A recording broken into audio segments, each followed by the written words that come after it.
महारानी अहिल्याबाई होलकर की नगरी महेश्वर में आपका स्वागत करता हूं दोस्तों। आज हम लोग पहुंच चुके हैं मध्य प्रदेश में उस स्थान पर जहां पर 1764 के वक्त में महारानी अहिल्याबाई होलकर ने इस पूरी नगरी की स्थापना की थी और यहाँ पर अपनी राजधानी को इंदौर से लेकर आई थी और यहाँ पर स्थापित कर दिया था। देख सकते हैं दोस्तों, तकरीबन 260 वर्ष बीत चुके हैं, लेकिन यहाँ की वो जो प्राचीर है, दीवारें और जो किला है जिसे हम अहिल्याबाई होलकर के किले के नाम से जानते हैं, वो हमें आज भी साक्षी तौर पर दिखाई दे रहा है। 1601 के समय में बादशाह अकबर ने इस किले की जो बाहरी प्राचीर दिखाई दे रही है उसका निर्माण करवाया था, लेकिन बाद के वक्त में जब अहिल्याबाई होलकर ने अपनी राजधानी को यहाँ पर हस्तांतरित किया तो जो पूरा आज का आपको कंस्ट्रक्शन दिखाई दे रहा है उन सभी को बनाया था।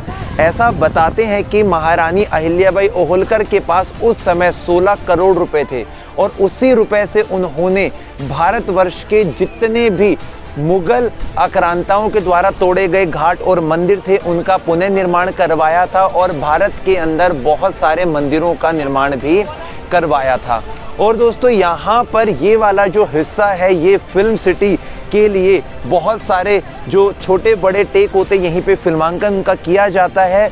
यमला पगला दीवाना या फिर मणिकर्णिका, इस प्रकार की बहुत बड़ी बड़ी फिल्में हैं जिसको इसी घाट पर फिल्माया गया है। ऐसा बताते हैं कि इस स्थान का जो इतिहास है वो हमारे पुराणों के साथ में भी जुड़ा हुआ है। माहिष्मती इसका पुराना नाम हुआ करता था, लेकिन ऐसा सुनने को आता है कि जो होलकर राज परिवार थे, मराठे जो थे, ये पहले इंदौर से अपने शासन को चला रहे थे। महारानी अहिल्याबाई होलकर के जो पति थे खंडेराव होलकर, जो कुंभेर के युद्ध में 1754 को वीरगति को प्राप्त हो गए थे और 12 वर्षों के बाद में इनके जो ससुर हैं मल्हार राव होलकर, उनकी मृत्यु होने के बाद में महारानी अहिल्याबाई होलकर ने एक निर्णय लिया और खुद राजगद्दी पर बैठी और अपने शासन को काज-पाट को चलाना शुरू किया। सो दोस्तों, आज के वक्त में भी बाहरी हिस्से में जो बारीक पत्थर पे की गई जो नक्काशी है वो बेहद ही शानदार और खूबसूरत है। यहाँ पर आप बेजोड़ कारीगरी का नमूना देख सकते हैं, अद्भुत वास्तुकला को देख सकते हैं और दिलकश जो शिल्पकारी है उसके उदाहरण से हम समझ सकते हैं कि ये पूरी जो नगरी है वो कितनी भव्य रही होगी। और इस नगरी के पास में ही आपको बहुत सारे इस प्रकार के छोटे बड़े मंदिर दिखाई दे जाएंगे जो महादेव को समर्पित हैं, भगवान भोले को समर्पित हैं। नर्मदा माँ के दर्शन करने के लिए आपको इस घाट के पास आना पड़ेगा और घाटों का जो निर्माण है वो नदियों के बिल्कुल किनारे करवाया जाता था। इस तरीके से आपको बहुत सारे नंदी और शिवलिंग यहाँ पर देखने को मिलेंगे जहाँ पर लोग पूजा अर्चना करने के लिए आते हैं। सो दोस्तों, इसका बहुत पुराना इतिहास रहा है और इसी नगरी के अंदर काफ़ी सारे मंदिर परिसर हैं जो हमें ऊपर की तरफ दिखाई दे रहे हैं। उनको हम पास जाकर नज़दीकी के साथ में देखने वाले हैं। आइए, नर्मदा के मुख्य घाट पे जाने के लिए यहाँ पर इस प्रकार के काफ़ी सारे रास्ते बने हुए हैं और ये है यहाँ का मुख्य दरवाज़ा, जहाँ पर आप देख सकते हैं कि जो शिल्पकारी है वो बेहद ही ज़्यादा अद्भुत है। मराठा शैली को आप यहाँ पर साफ तौर पर देख सकते हैं और पत्थरों पे किया गया जो बारीक काम है ना वो आपको अपनी तरफ आकर्षित करेगा, जिसके अंदर काफ़ी सारे यहाँ पर वादक दिखाए गए हैं, स्वागत करने के लिए द्वारपाल दिखाए गए हैं, कुछ देवी देवता भगवानों की प्रतिमाओं को तराशा गया है। नीचे वाले पैनल पे देखेंगे आप यदि तो आपको हाथी घोड़े और युद्ध का समा देखने को साफ तौर पर मिल जाने वाला है। एक वक्त पहले यहाँ पर सैनिक तैनात रहते थे, उसी वक्त का दरवाज़ा लगा हुआ है और ये जो पूरी शैली है दोस्तों, इसके अंदर मराठा शैली को साफ तौर पर हम देख सकते हैं। इस महेश्वर के स्थान की महिमा तब ज़्यादा बढ़ जाती है जब यहाँ पर किए गए बारीक काम को हम इन पत्थरों के साथ में देखते हैं। ये देखिए कितना सुंदर काम यहाँ पे किया गया है और पत्थरों का बाहर की तरफ जो उभार है वो आपको अपनी तरफ आकर्षित करेगा। इसी प्रकार के यहाँ पे काफ़ी सारे मंदिर बने हुए हैं और जिन मंदिरों के अंदर भगवानों की प्रतिमाएं आज भी विराजमान है और अंदर का जो पूरा परिसर है यही एक वक्त पहले हुआ करता था मुख्य महारानी का नर्मदा दर्शन करने के लिए जाने का स्थान।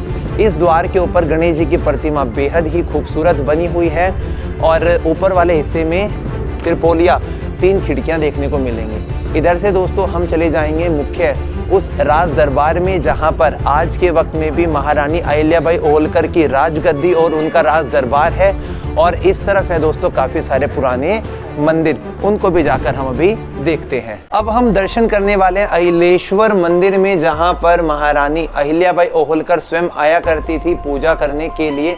और यहाँ पर जो ये ग्रेइश पत्थर इस्तेमाल किए गए ना, ये आपको यूनिक देखने को मिलेंगे। इनके ऊपर पत्थरों की घड़ाई बहुत ही बारीक है। और मंदिर का पूरा जो परिसर है ना, आप इसको देखिए कितना सुंदर इसका पूरा जो व्यू बना हुआ है। और इसी के साथ में यहाँ पर उस समय का एक दीपक जलाने का आपको सिस्टम दिखाई देगा, जहाँ पर बहुत सारे दिए जलाए जाते थे और रोशनी की जाती थी। बीच वाले हिस्से में आपको यहाँ पर फाउंटेन सिस्टम दिखाई देगा। यहाँ पर बारीक जो बुनकर का काम है इन पत्थरों पे किया गया है। और ऐसा बताते हैं कि सूरत के बहुत सारे बुनकरों को, व्यापारियों को अहिल्याबाई जो महारानी थी उन्होंने इनवाइट किया था। और आज के समय में महेश्वर की जो साड़ी है वो इसलिए विख्यात है क्योंकि उनके ऊपर हाथों से बारीक काम किया जाता है। सो ये पूरा जो मंदिर परिसर है बेहद ही खूबसूरत है। और यहाँ पर उस समय के कुछ वाइट पत्थरों का यूज़ भी देखने को मिल रहा है। शायद बाद के वक्त का हो सकता है ये वाइट पत्थर, या उसी समय का है।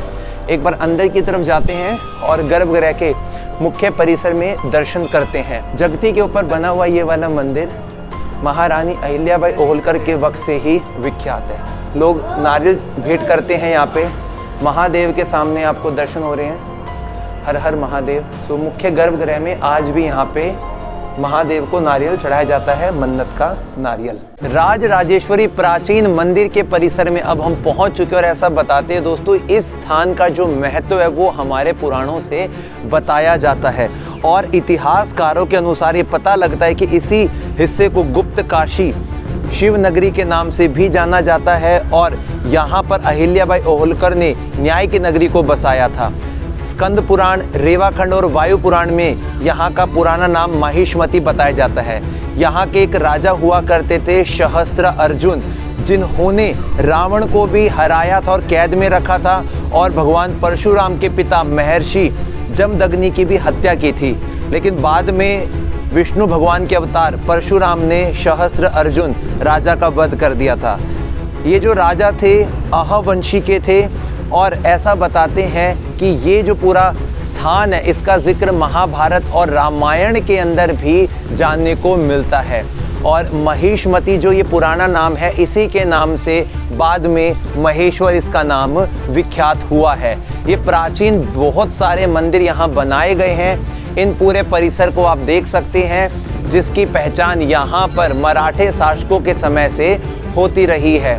और मंदिर के मुख्य गर्भगृह के अंदर यहाँ पर आप दर्शन पा सकते हैं। और इसी पूरे हिस्से में मराठा साम्राज्य काफ़ी तेज़ी से फल फूल रहा था।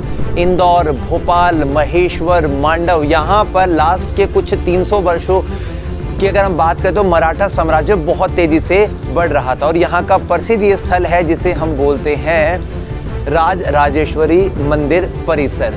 और दोस्तों इधर की तरफ में आपको छोटे बड़े काफ़ी सारे मंदिर स्थली देखने को मिलेंगे, जहाँ पे भगवान शिव को अर्पित यहाँ देखेंगे आप तो शिवलिंग और नंदी दिखाई देंगे। वही दीप स्तंभ बना हुआ है जिसका उत्सव के समय पर बताते हैं कि दीपों से इनको सजाया जाता है। अब देखते हैं कि बाकी कुछ क्या देखने यहाँ पे रह गया है। महारानी अहिल्याबाई होलकर का जो रजवाड़ा है उसको हम आज देखने वाले हैं। इस किले के अंदर बने हुए इस रजवाड़े के बाहरी हिस्से में महारानी की पालकी आप लोगों को देखने को मिलेगी। और बाहर के दूसरे हिस्से में आपको उस वक्त की तोप भी दिखाई देगी। और जब हम दोस्तों सामने वाले हिस्से के अंदर की तरफ जाएंगे तो एक दिशा में आपको महारानी जहां बैठकर न्याय किया करती थी वो स्थान आज भी देखने को मिल रहा है, जहां पर महारानी अहिल्याबाई होलकर की बहुत पुराने समय की एक प्रतिमा रखी हुई है। और उनका पूरा वो दरबार हॉल बनाया हुआ है जहाँ पर बैठकर वो न्याय किया करती थी। न्याय के लिए तो उन्होंने अपने बेटे तक को भी हाथी के पैर से कुचलवा दिया था, यानी कि इतनी न्याय प्रिय सी हमारी महारानी होलकर थी। उसके साथ वाला जो हिस्सा दिख रहा है दोस्तों, जहाँ पे काफ़ी सारी सफ़ेद रंग के संगमरमर की मूर्तियाँ बनी हैं, उस वाले हिस्से से रजवाड़े के अंदर और बाहर आने जाने का रास्ता हुआ करता था। और साथ वाले ही हिस्से में रजवाड़े की कोठरी भी बनी हुई है।